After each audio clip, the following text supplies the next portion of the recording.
بیبیانو سره به ډیره گزاره په رمضان کې کوو پیشمنې د له تیاری ګوره تاسو د دې بیبیانو ژوند خپلی نه که نه روژه کې چې اوده شي ګینټه په سټوپ کې کټ ناوخته شوی دی ګړی به دا په ټیم کوي رڼا انتظام به دا کوي پخلی به دا تیاری ادې به اوده شي راو به یې سنډې پاسه روټۍ یې نه کړی د چاولو په ځای سالن ته روټۍ کټه کې اوده اوده کټ سره ورته برغ میز یخې وي وخوره دا د خدای بنده نه دی دا د خدای بنده نه دی چې دا ټولې شپې پې داسې وزېږي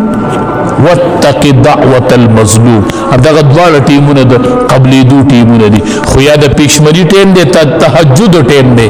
یا یې لا روژه نه ده ماته کړې او تا ورسره جنګ وکړو ظلم دې وکړو ودې وخله هغې لا روژه نه ده ماته کړې وړومبې رب ته لاس اوچت کړل ربه زما انتقام دې نه والې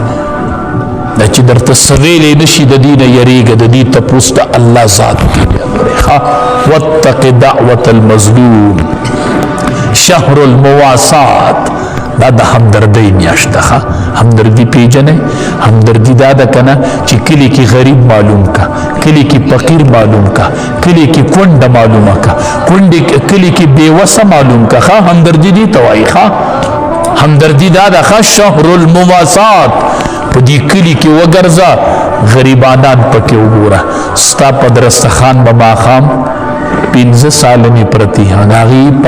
درستخوان به ماښام 1 سالن دی دغې درستخان غور وکړه دغې فکر وکړه شهر المواسات همدردي دې ته نه وایي چې ستا په درستخوان دي 15 پراته په ګاونډ کې دي کونډه موري او بچي دي ورته وږي ناستې او ماښام د روژه ماتي ټیم دی د هغې په درستخان د 1 سالن دی شهر المواسات دا د همدردۍ میاشت ده هر څه دا د بل سره نیم کوي دا نیم کوي خپله خرچه د بل سره نیمه کوي دا د همدردۍ میاشت ده نبی علیه السلام فرمایي چا چې د یو غلام د بوج سپک کو په دې میاشت کې چا چې بوج سپک کو عتق من النار الله به دې د جهنم د اور نه خلاص کړي الله به ټول ګناهونه معاف کړي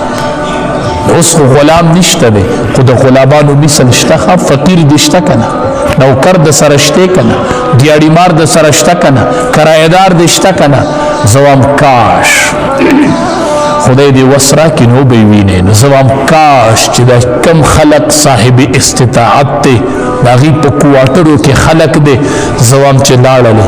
په روژه کې ورته داسې دروازه وټکولی چې راوځه بهر ته نبی علیه السلام ویلي چې دا د همدردۍ میاشت ده دې کې چې څوک د چا نه بوج سپک کړي نو الله به یې ټول ګناهونه معاف کړي او د جهنم د اور نه به خلاص کړي تا ته دا یوه میاشت د رمضان کرایه معاف ده بس ته یوه میاشت کرایه مه راکوه خیال دی مستا نه بوج سپک کو ما نه به الله د ګناهونو بوج سپک کړي